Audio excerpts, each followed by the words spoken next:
أنا ناب تجراي ناب مقالة نمخاد كاب بأديس أبابا بسمرا يمرز أنا نمقالة مخاد بطعمي يزدلي كاب بأديس أبابا غير مقالة بسمرا غير مقالة بطعمي بتسلطني سامي شكر مني أبز ما حبروا ميديا قصكم كفتوا النابلة قصوا زي فلت كنسون بزحات من أسياد جوه حيزوا موعلالو إزي نابي زحات يوتيوبرات شعولوت كوينلو نمنتاي نتوم من أسياد حاليوت ويس نعوم فرحي سامي شكر عبد تيك توك زمتر مالتي نسوس قصوا رئينا ينفلتنين قصكم كفتوا النابلة أب سوشيال ميديا نزوم من أسياد جوه حيزوا موعل إزي سبزوكو ودي سياسة فوق كمان كوكون خد سلام أمل على متنبرو تقطعتلتي رأينا كمودما إيري 360 أبز مدب زي نزن كلت حسابات كنسمع كنرينا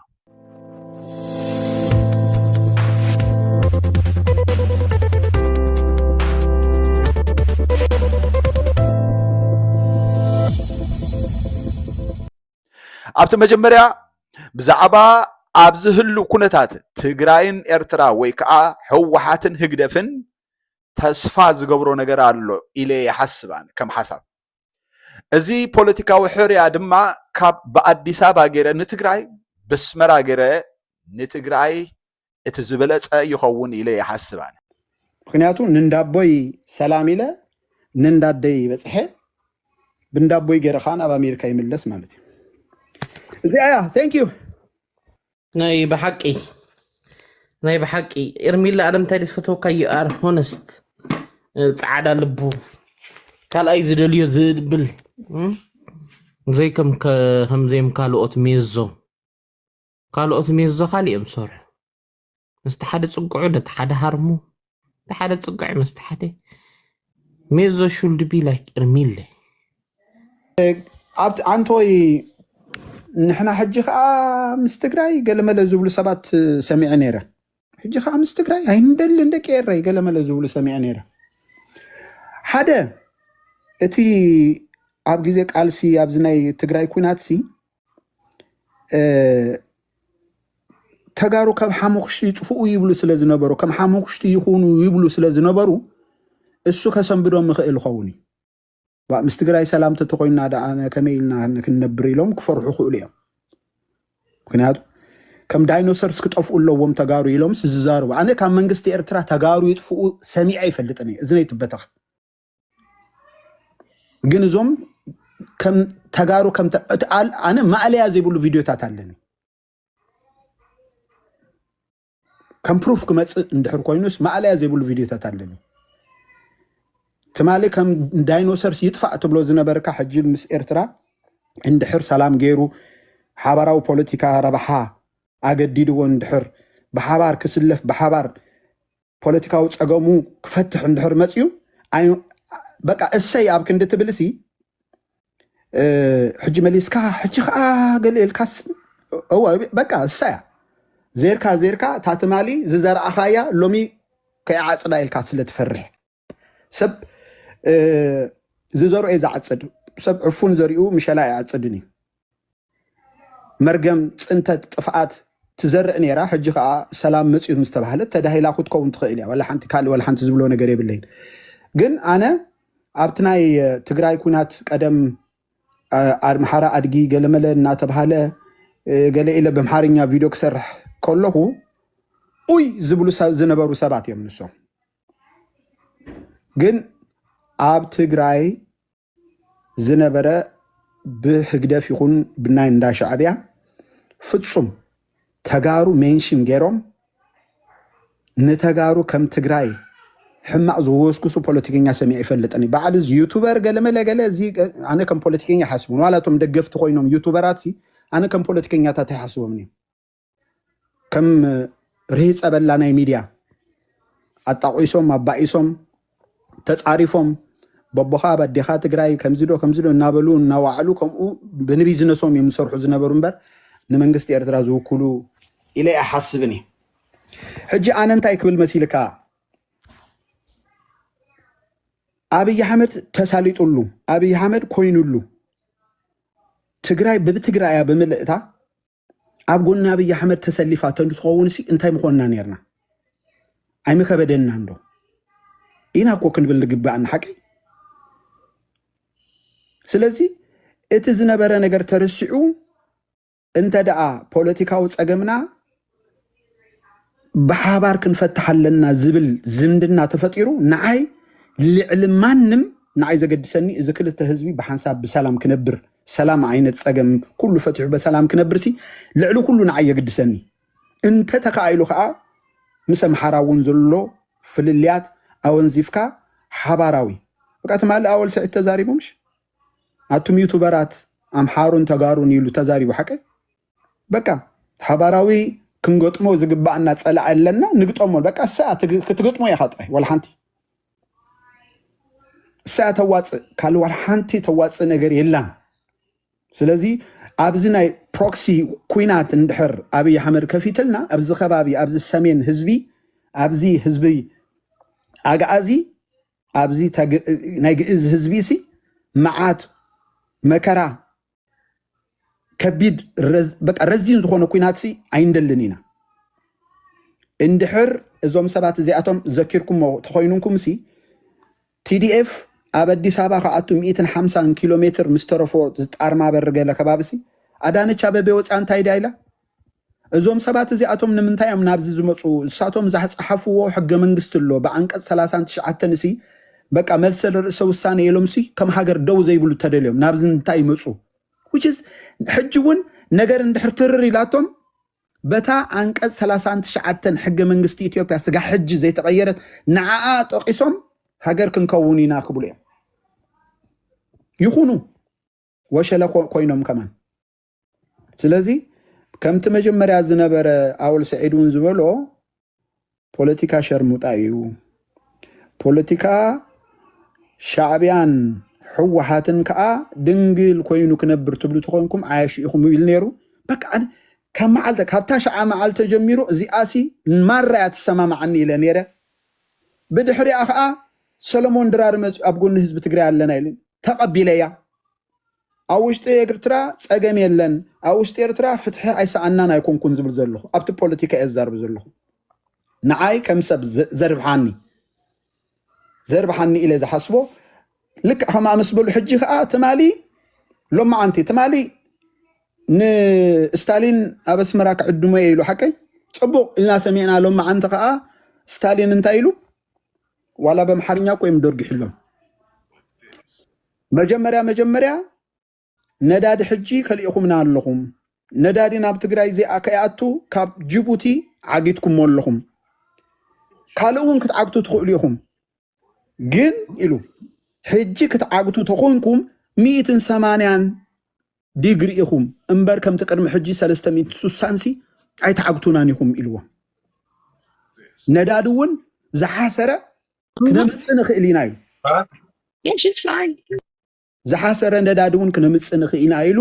ሜንሽን ገይርዎ ሽዑ ሎማዓንቲ ከዓ እንታይ እስኪ ኢሉ ኣብ ትግራይ ዘሎ ሓይሊ ንኤርትራ ትሬት ወይ ከዓ ሓደጋ ክኸውን ተዘይክኢሉ ብድሕሪ ሕጂ ሳዋ ዝበሃል ሲ ኣብ ኤርትራ ስንታይ ክዓብሲ ኢሉ እንታይ ማለት እያ እዚኣ ሓደ ትግራዋይ ከምዚ ኢሉ ክዛረብ ከሎ ክሰምዕ ከለካ እንታይ ማለት እያ እዚኣ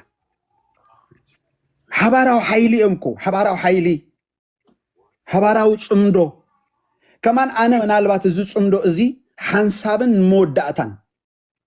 استراتيجيك زخونة زي الوط نايك ألسي أجار ويكا نايك ألسي حبرت كخون الله بك نزل عالم اندحر تفلالينا سجمو داتينا كنت أفل حج اندحر تتلاليمكا بخلوتي وغن بتقرأي يخون بشعبيا اندحر حجي زون بوليتيكينيا تتلاليمم ملاقسي ناي أورموما بوليتيكا إنا كون سلازي حنسابن نحوارو نسي فتصوم متكال زلو نزل عالم دو زبل زوم نقستات زوم سبسلطاناتكو كحلفوين نحنا وما اوريدي عبيتينا إذا زمت زلو ولودو إذا كلت حزب إزي فتصوم حدا كوينوسي أبزي إست أفريكا مانم إيدو زوت أو طلو مانم إيدو زوت أو طلو حيل كمزي لو غيروسي ننغرات كمكت خلال لو إلي إذا حسب إن حد صمدو تفت إيروخاء من مو كلها رعرع تبل كلها رعرع تبل تفولت ايات تاريخ ازوم لومي انصار لوعلاونت ارترا انصار حزب ارتران منግስት ارتران زغسغس زلو ابوتاتهم بغزي درغي امريت ارترا زموتيم تامران نغرا بعلو ابوي اب ارترا ايميتو يبل نيرو ارمياس واقجرا ايتيو 360 اباتي باسب ني موتو يبل نيرو اتوم لعلي بقى ناي بروباغانديست اب لعلي زلو بفلا حجي خامس ريدوان حسين زسرحو قاليهم اب ارترا زتمارخو محرت تغيرلهم زخدو سلازي ازوم سبات زياتهم حجي ابلع لحزبهم ابلع لحزب تግራይ ትን ኢትዮጵያውነት ሰሪቱ زهبه حزب تግራይ ከምዛ ዓይነት ጭካነ ዝገበሩ ንህዝብ ኤርትራ ከዓ ከናሕሲዩሉ ኣይኮነን ስለዚ ንሕና ብዝተኸኣለ መጠን እንታይ ክኸውን ዘለዎ ፖለቲካ ኣሜሪካን ሕብረት ኣውሮፓን ወይ ከዓ ኣሜሪካን ዓዲ እንግሊዝሲ በቃ ምንም ይበቃ ዘይብተክ ዘለዓለማዊ ኪዳን ይዘለዎም ከምዚ ዓይነት ፖለቲካ ክትሰርሕ ኣለካ በቃ ኢለ ያሐስብ ፍትሕ እንደሊና ለውጥ እንደሊና ኣነ ደላይ ፍትሒ ለውጥ ተምጽኡ ኣሰየው ጽቡቅ መንግስት ኤርትራውን ካብ ደለይት ፍትሕ ቀዲሙ ለውጥ እንድሕር መጽኡ ዘይ ለውጥ ይዝደሊ ለውጥሲ ሽሮስ ብጻሕለ ስርሐያ ብድስት ስርሐያ ኩል ሽሮ ሽሮያ ስለዚ ደለይት ፍትሒ ለውጢ ምምጻእ እንተኽኢልና ግርም أي كأننا منجست إرترا قديمهم فتح اندحرم سيوم أنا نمقالة مخاد بطعمي يزدلي كاب أدي سابا غير مقالة بس مراجي زي بغير مقالة بطعمي بتسلطني خنياتو نندابوي سلامي له نندادي بس حي بندابوي غير خان أبا أمريكا يملس مالتي زي thank you ناي بحقي إرمي لا أدم تاريس فتوكا you are honest ጻዕዳ ልቡ ካልኣይ ዝደልዮ ዝብል ዘይከም ከምዘይም ካልኦት ሜዞ ካልኦም ሰርሑ መስተ ሓደ ጽጉዑ ደተ ሓደ ሃርሙ ሓደ ጽጉዑ መስተ ሓደ ሜዞ should be like እርሚለ እንተ ደኣ ዝዕርቂ እዚ ምድግጋፍ እዚ ዳግማይ ናብ ኩናት ዳግማይ ናብ ምጥልላም እትዮም እንደገና ዘይዋጉና እንተ ደኣ ኮይኖም ኣብ ዓለም ኩሎም ፖለቲከኛታት እሙናት ስትራቴጂክ ዝኾነ ኣጋር ወይ ከዓ መተሓጋግስቲ ኣለውን ኤርትራን ትግራይን ድማ ከምኡ ክኾና እዚ እዋን እዚ ዝጠልቦ ናይ ግድን ዝኾነ ጂኦፖለቲካዊ ኢስት ኣፍሪካ ተፈጢሩሎ ስለዚ ነዚ ነገር እዚ ሓደራ ክብል ደሊ በዚ ዕርቂ እዚ ዘይተሓጎሱ ሰባት ክህሉ ይኽእሉ እዮም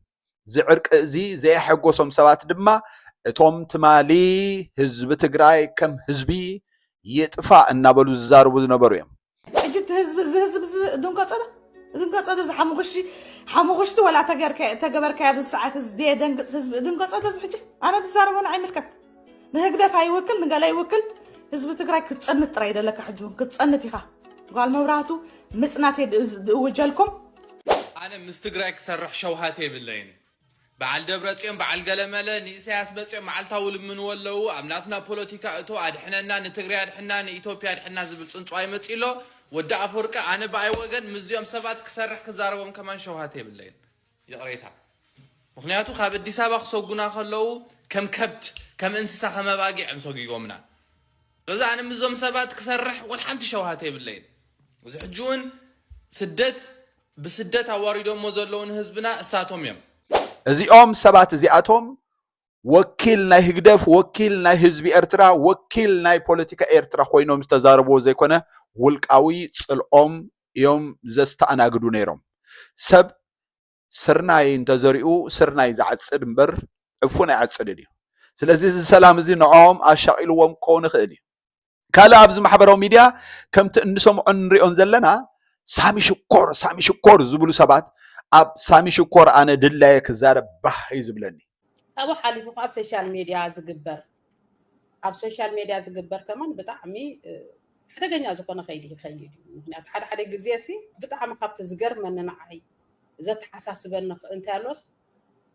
let's say بعل زي سامي شكور أب تيك توك زمت مالتي. نصوص قصور إنا ينفلت أنين. قصكم كفاتون دابله أب سوشيال ميديا نظام من أسيات جوه حزبهم إذا سبزوكو ودي سياسة كمان كون خد ወዲ ፊሊጶስ ከማን ክኸውን ይኽእል who knows we don't know him ጎጹር ኢናዮ ደይ ንፈልሲ አጀንዳታት እንደሐወቁ ሽخفت የብለን ንሕና ደለይት ፍትሒ አባል بجاي كان السغل قاص يخفت that's what I'm saying حجي بطعم خفت ዝገርመኒ ነገራት ይበቃ ምሻለው ዋይ ኢና ንሕና ዓይንና ከፊትና ክንርኢ ዘይንኽእል ኣብቲ ንሕና ክንጥቀመሉ ንኽእል ሶሻል ሚድያ ከይድናስ ዋይ ሓሳብና ወይ ከዓ ሽግራትና ዘይንፈትሕ እጂ ኣነ ካብቲ በቃ ብጣዕሚ ካብቲ ዝሕዝነኒ ነገር ከማን ናይ ዝሳሙ ሽኮር ዝበሃል እቲ ካልእስ ኣትሊስት ወላ ብዘይ ድፋዕ እንተ ተተኾስካሲ ገጽ ንገጽ ከማን ትረአ እዚ ሰብ እዚ ግን ከመይ ገይሩ ነዚ መንእሰይ ጅሆ ሒዙ ይፃወተሉ ኣሎ ግን ማንም ሰብ ከቕልበሉ ይከኣል እቲ ብጣዕሚ ሓሲዩና ዘሎ ኣብ ከይዲ ንሕና ከዓኒ በቃ ካብቶም ዓበይቲ ጉድለታትና እዚ ሓደ እዩ ይብል ኣነ ምክንያቱ እዚ ሳሚ ሽኮር ዝበሃል ሰብ ፎር ኤግዛምፕል ንሱ ከምፂ ካልኦት ከማን ኣለዉ እንዴ ግን ንሱ እቲ ዝኸፍእ ሰብ ኮይኑ ዝረኸብኩ ኣነ ብሶሻል ሚድያ ኣብ ሓደ ኣርእስቲ ሂቦሞ ነቲ ሓደ በት ሓደ እንዳደገፈ ነቲ ሓደ በዞ ገይሩ ንክልቲኦም የጋጭዎ መን ዝጥቀም ዝሰብ እዚ ኮን ንሕና ንፈልጦን ኢና ሕጂ ካብ ከምዝታት እዝታት በቃ እቲ ዝኸፍእ ጉድለታት ናህና ኣበይ ንኸይድ እንታይ ንገብር ኣይንፈልጥን ኢና ነንሕድሕድና ኣብዘይ ንፈልጦ ሰብ ከይድናሲ ኣባላት ምክንያቱ ሓሳብ እየ ዝደሊ እንዳኣንበር ገጽ ኣይኮንኩን ዝደሊ ብዝኾነ ተሓቢኤ ዝዛረቦ ነገር የለን ተሓቢኤ ዝፈጥሮ ወይ ከዓ ዝሰርሖ ምንም ስራሕ የለን ጉሉፅ እዩ ገጸይ ስራሐይ ሓሳበይ ስለዚ ኣብቲ ሓሳብ እቲ ዘድህብ እምበር ናይቲ ሰብቲ መንነት ኣየግድሰንን እዩ ስለዚ ነዞም ሰባት እዚኣቶም እንታይ ይብሎም ገጾም ከፊቶም ኣውራጃ ትውልዲ ውልቀ ሰብ በቃ ዓሌት ኩሉ እናልዓሉ ሰብ ዝፃረፉ ብዛዕባኦም እንተ ተጨነቁ ፅቡቅ እዩ ክብለኩም እደሊ ይቀኒየለይ